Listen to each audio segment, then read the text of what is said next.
Thank you, Mark. Thank you, Jeremy. Following Jeremy, I have to tell you I will not speak as quickly. I did the audio for my book. I did the audio book, and we get a box of 10 copies of it, and my wife pulls it out. My wife's from New York. Speaks a little faster than I do. And she looks at the cover of the audio book and she goes, "Oh, that's interesting." I said, "What?" She said, "I was just so sure they would put a message on the cover saying, 'Please play at 1.5x.'" So, thank you for being here. I know this topic can be intimidating and you may think it's really sad. I would just warn you that tomorrow morning when I'm on the panel about the future of athletics, that's going to be really sad. So, this is not as bad. And I can joke about it because it's my existence, and it has been my existence since Max died in February 2015. I'm going to just start out reading you just a little baseline of what happened from the book, just a couple of paragraphs.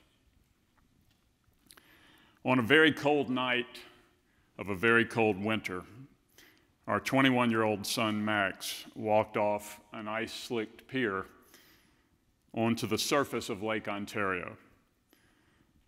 We, my wife Meg, his sisters Sarah and Elizabeth, and I, presumed that he walked until the ice gave way beneath him. We don't know. We will never know. An eyewitness saw him get out of the car, an 11-year-old SUV that once had belonged to his beloved grandfather, and walk onto the pier. Law enforcement eventually spotted some of Max's belongings near the end of the pier on the solid surface of the lake. And 8 weeks later, the fourth week of spring, according to the calendar, Lake Ontario surrendered his body. It would not be much of a whodunit. Those are the facts that we know. He left no note. Max wasn't much on communicating. I wrote the book really because I was terrible at dealing with grief. And I was terrible at dealing with people who were grieving. Didn't know how to approach them, didn't want to say anything to them, didn't want to bring it up. And then I went through it. I got immersed in it fully and completely. And you learn a lot about how to deal with it. And you learn by others, how clumsy they were in dealing with it. And people would come up to me and say, "Well, I didn't know what to say. I didn't want to bring it up." And I would, look at them and I would smile just so they would know I was not a complete jerk, and say, "Well, if you hadn't have brought it up, I wouldn't have been thinking about him." It's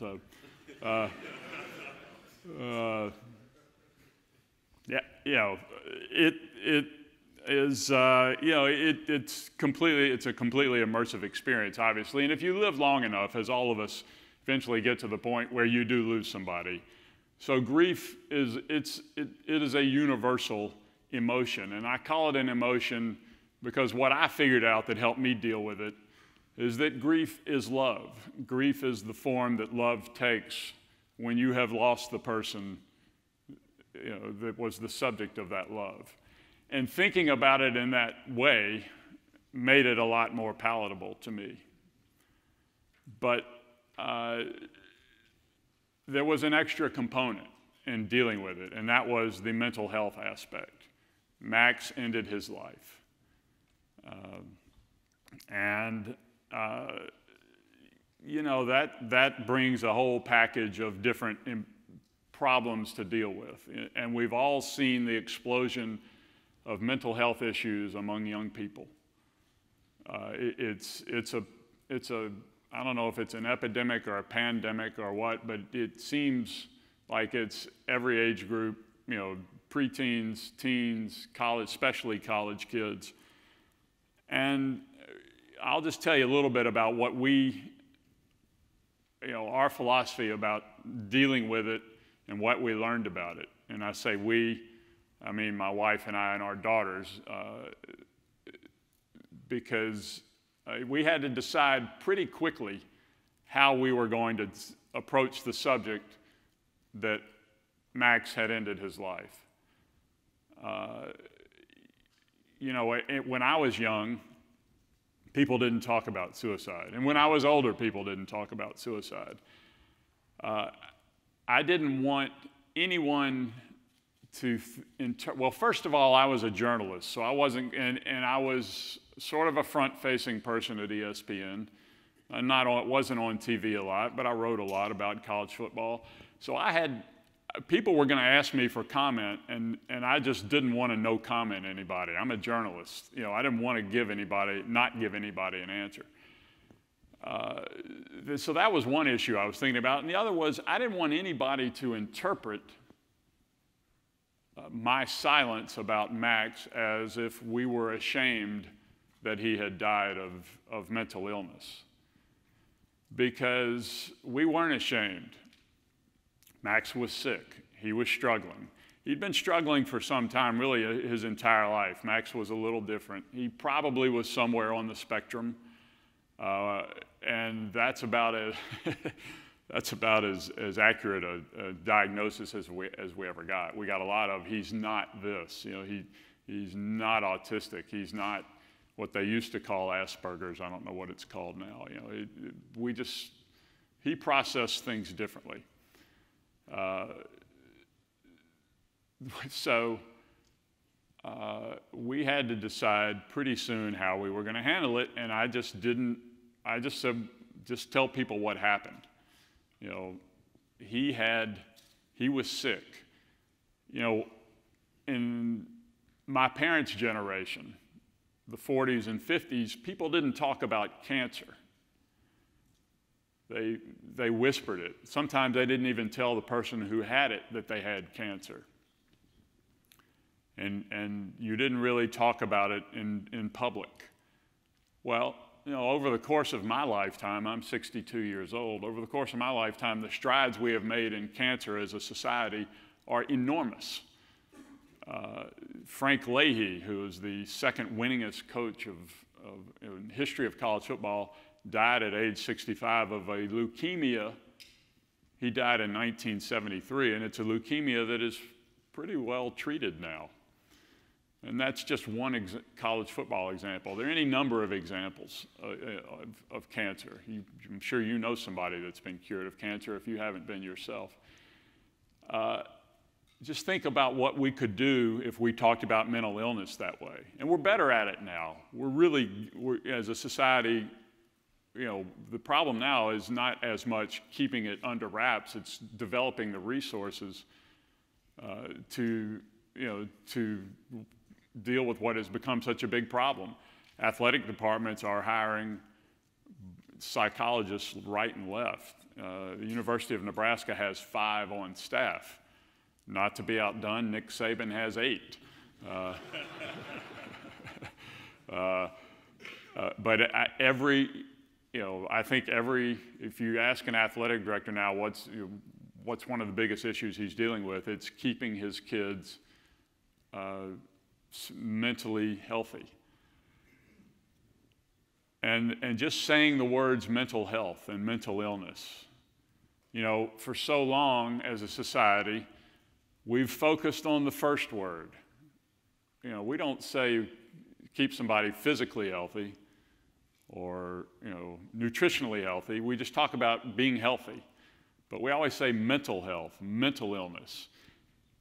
And if we focused on the second word, if we focused on health and illness, that would help remove the stigma as well. I think that the fact is mental health, mental illness needs sunlight. The more we talk about it, the less stigma that will be attached to it, and the more people will begin to not be as scared to deal with it and talk about it. The stigma I think it's less so now. People would say to us, say to me, to my wife, well, you're so courageous to be dealing with it publicly and to talk about it. And then they'd say it to me about writing about it. And, I couldn't understand that. And because this was what our life was. Courage to me is doing something that you don't have to do, but you decide to do it anyway because you think it's important. We didn't have a choice. We had to figure out a way to keep living our lives. We figured out pretty early on, at least I did, that I couldn't stay where Max was. We had to keep going. The best you can do is pick him up, pick up your memories of him, pick up that grief, pick up all that emotion, and bring it with you.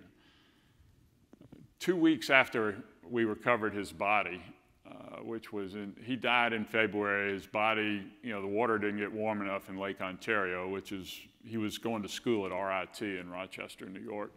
Water didn't get warm enough until April for his body to come to the surface. 2 weeks after that, my nephew got married. What do you do?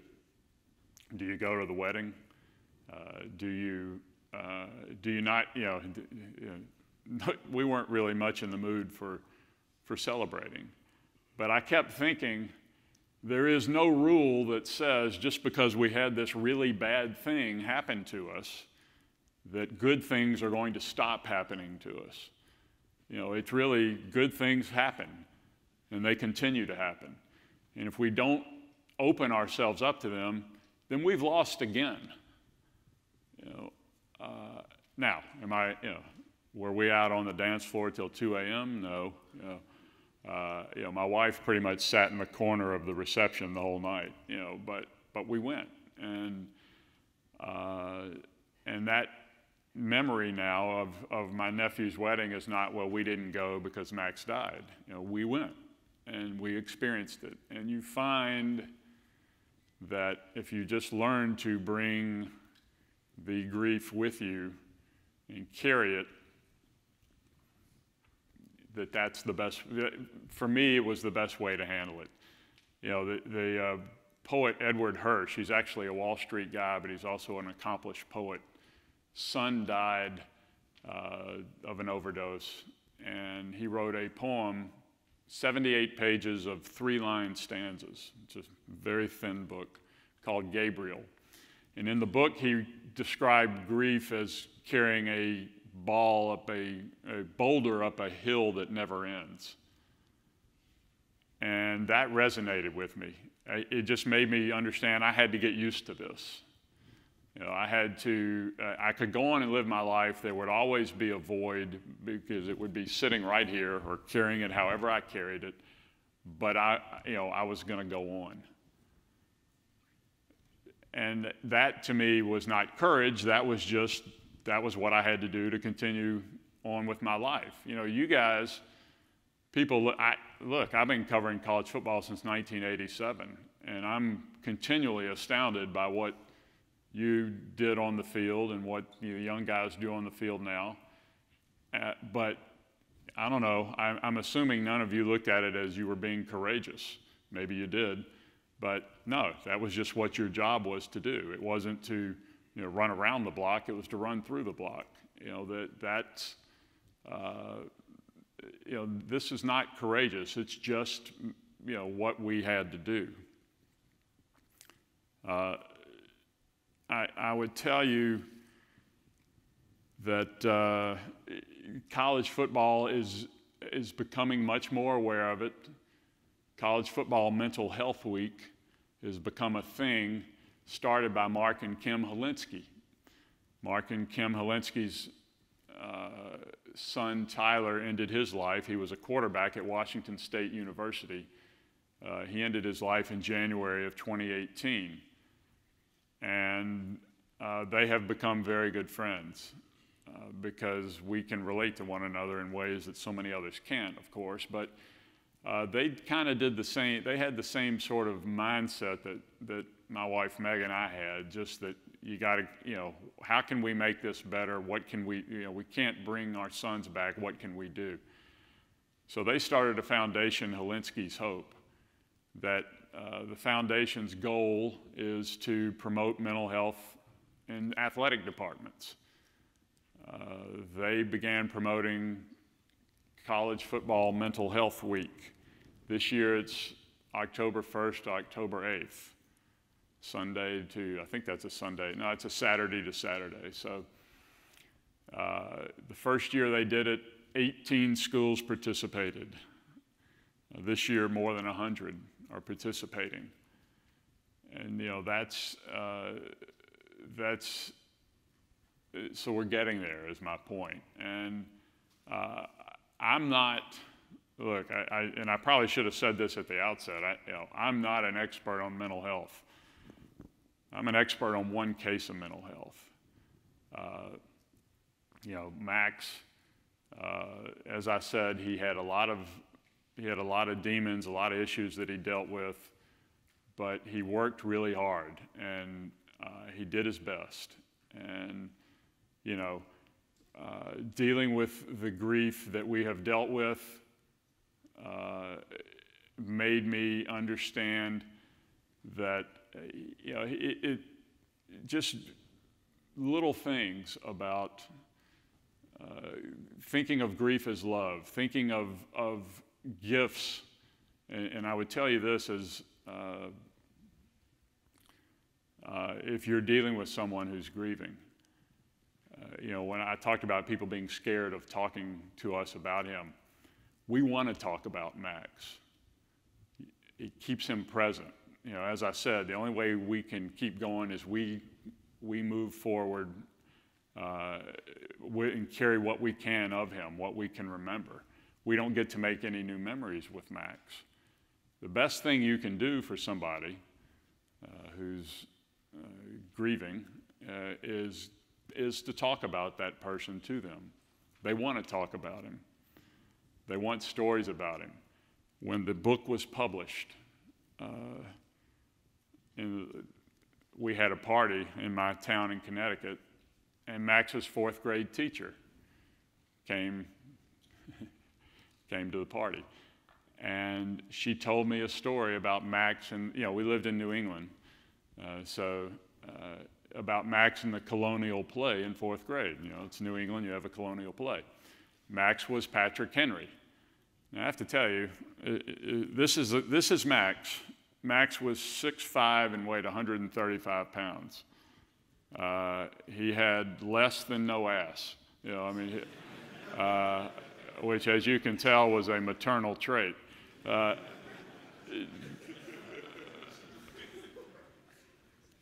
I still don't know how he kept his pants up, mostly with elastic. But anyway, he was very quiet and shy and a little withdrawn because he was on the spectrum. He didn't really, interpersonal communication could be difficult. So he didn't really know how to handle kids his age.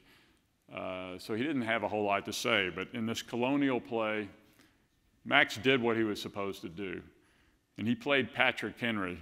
So he starts pounding the table, give me liberty or give me death. And the whole class was just like, whoa. And even the teacher said, she was like, Max. And she said from that moment on, the class looked at him differently and treated him differently. That story, I have lived on that story for months, because that's a new anecdote that I didn't know about Max. It's a gift. And I tell people all the time, if you've got a story about Max, people that we grew up with, kids he grew up with, if you got a story about him, I want to hear it, because that's the only way we get new material.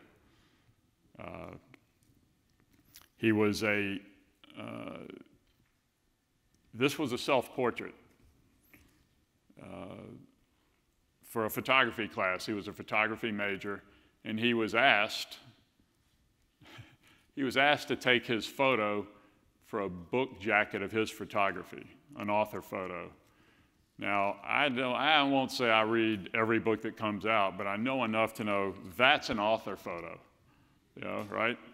Your face. This was what Max turned in.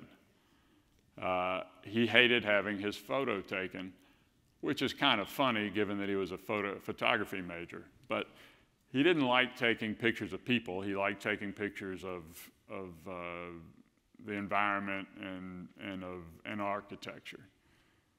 So the good news is,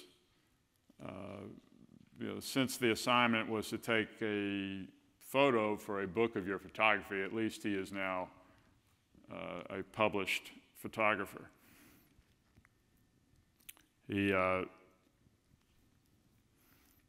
know, I guess the only other thing I would tell you, and I'll be happy to take any questions that you have, is the other thing, and I think that deals with athletes, you know, in the progress we make with mental health. You know, the courageous thing is not to tough it out. The courageous thing is to ask for help. The courageous thing is to show vulnerability. You know, you can't, you know, as I said about cancer, it's an illness. Mental health is an illness. You can't tough out cancer. You know, you can't tough out an ACL, and you really can't tough out mental illness. You know, the good news is that I think coaches are more cognizant of it, and coaches across the board. The bad news is that all athletic departments, as I said, are scrambling to develop the resources to deal with it. They're playing catch up, but you know, it's a problem they know, and they're doing the best they can, and they're doing a damn sight better than they did 5 years ago, 10 years ago. So I don't know, you know, I'm not smart enough to know why there's been an increase in mental health. I think it's probably got to do with staring at screens the way everybody does. But that's it. You know, they're aware of it, and hopefully all of us being more aware of it will help us get ahead of it. So we got a few minutes left. If anybody's got any questions, I'd be happy to take them, whether it's about mental health, grief, or anything. Yes, sir. You mentioned that grief, the best way to handle it with someone is to talk about that person going through it. And that's something that I feel like I've always struggled with dealing with. I don't know how to confront someone who's grieving. So have you felt that not only in your own case, but in other people's cases, see the same sort of pattern? Sure, and I should have brought that up. Thank you. Yeah, I brought up the point that the best way to deal with somebody who's grieving is to talk about the person. But how do you do that? How do you bring it up? Yeah. You know, I'm really sorry. That's all you have to say, first of all. Or, you know, I was thinking about whoever it was. I was thinking about Max, and I was thinking about you, and I'm really sorry. Tell me about him, you know, or tell me a story about him. You know, just ask them to talk about the person. That's one way to do it. Sheryl Sandberg, who was at Facebook, wrote a book called Option B, when her husband died suddenly, and it's about grief. And that book was very helpful to us. You know, she has in there, and she wrote it with a professor at Penn named Adam Grant, who is a best-selling author, mostly about workplace psychology. And you know, very similar in doing a lot of what Jeremy was talking about. The circle theory of grief it's like concentric circles. In the middle is the immediate family. The first circle out is, you know, cousins, close friends. Second, you know, other friends, business associates, and so forth. The circle theory is you comfort in, you ask for comfort out. So you don't go to the, somebody said to my wife, I couldn't come to the Max's memorial service. It was just too hard for me. And my wife, who did not suffer fools easily in that period, just said, well, it's nice you had the choice. And the woman never noticed the stiletto in her ribs. You know, she just kind of, comfort inward, ask for comfort outward. If it's somebody who was closer to that person than you, just say to them, I'm really, all you have to say, there's nothing you can say that's going to bring them back or anything. There's nothing you can say that's going to hurt anything if you talk about the person. Just talk about them. You know, Max is still a part of our life. So I'm happy to talk about Max. He's far from a sore subject. That's the easiest way I can tell you.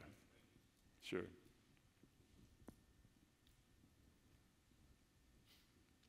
Yes? What have you had to unlearn about grief and mental health? What have I had to unlearn about grief and mental health? Is just to not be scared of it. That was the biggest thing, not to be scared of grief and grieving. And look, I'm still have to sort of, it's not second nature for me. I'm a little bit of an introvert. It's not second nature for me to go up to somebody and tell them I'm really sorry and I'm thinking of you. But that's all you have to say. So all that, you know, my insecurity is what I've had to unlearn of how do I, you know, what do I say? Or is it going to upset them? You know, I found out pretty quickly that was all BS. What have I had to unlearn about mental illness is just is the stigma. You know, I was conditioned by society to think something was wrong. You know, you're odd. No, you're not odd, you're sick. Your brain is an organ just like every other organ in your body. And if you're not seeing reality clearly, you think differently and you see it differently. And there are doctors that can help you. You know, there's medication that can help you. Sometimes it's just therapy that can help you, but you can get help. And it's okay to ask for it. No different than you would ask for help, you know, if you're limping or if you got cancer. So the logic of it is inescapable, but it sort of was getting through all of that conditioning of society that made it more difficult. Thanks. Yeah.